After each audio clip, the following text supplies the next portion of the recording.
life well spent brings happy death.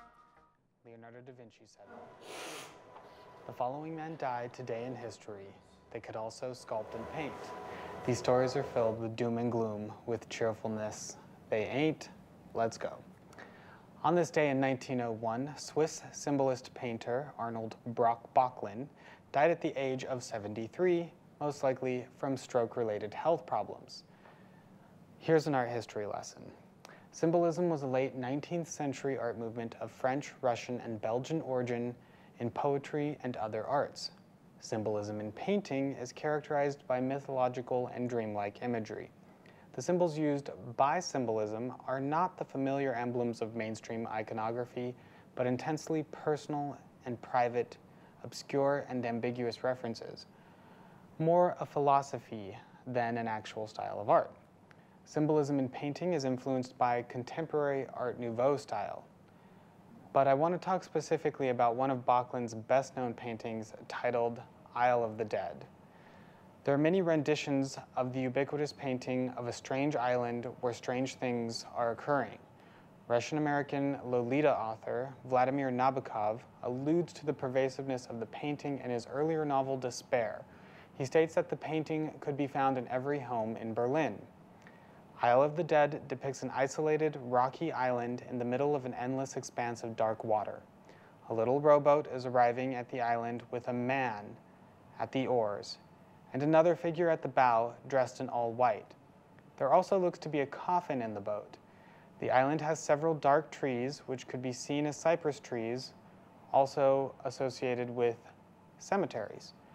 Little doors and windows line the islands encompassing rock walls.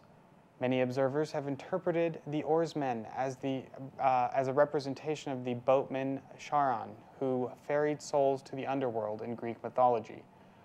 The water would then be the river Styx, and the white-clad passenger could be a recently deceased soul transiting to the afterlife. This painting is said to reference the English cemetery in Florence, Italy, where Böcklin spent much of his life. It also happens to be the burial location of Böcklin's deceased baby daughter, Maria. Böcklin was characteristically dark-sided, as seen in his self-portrait titled Portrait of Myself, where the figure of death can be seen by his side. On this day, in 1962, Croatian sculptor Ivan Mistrovic died at the age of 78. Mistrovic was also an architect and an avid anti-communism activist. He somewhat worked in Art Nouveau style as well and was an extremely honored sculptor, being the first artist of Croatian heritage to exhibit at the Metropolitan Museum of Art.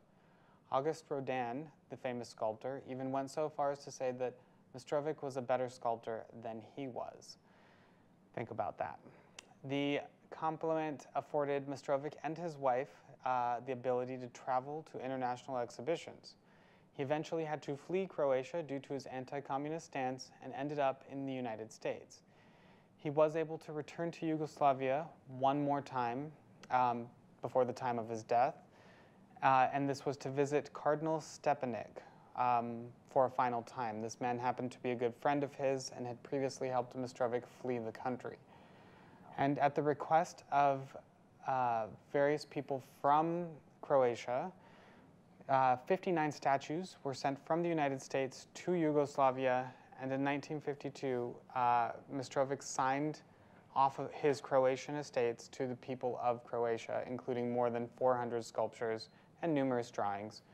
Upon his return, he vowed to his colleague painter Jozo Krčaković that he would not return to the country as long as the communists were in power.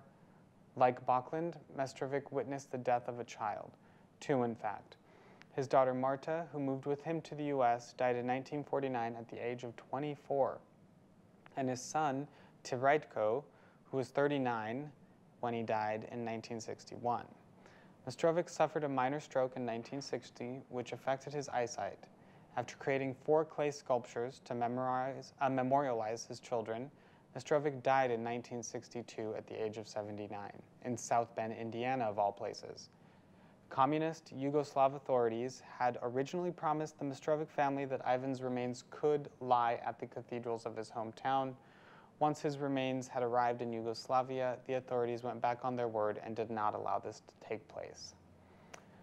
On this day, in 2009, American realist painter Andrew Wyeth died in his sleep at the age of 91. He is best known for the awe-inspiring Christina's World, a painting that depicts the backside of a girl in the grass staring longingly into the distance, where a little farm and an adjacent barn can be seen. The woman in the painting is Anna Christina Olsen. She is likely to have suffered from Charcot-Marie tooth disease, or CMT, a genetic polyneuropathy. Some of the symptoms include wasting of muscle tissue of the lower legs, and this can give rise to what is called stork leg, which is a term used to describe the symptoms of a leg becoming inverted or champagne bottle-like in appearance, which makes it difficult to walk. Wyeth was inspired to create the painting when he saw her crawling across a field while he was watching from a window in the house. What is there to say about someone who died peacefully in their sleep other than congratulations? May the time you spent on Earth be remembered more pleasantly than Christina Olsen's. She also died this month, in 1968. May her afterlife be painless and free of struggle. That's all I have today. See you next week. Sean Sees Dead People.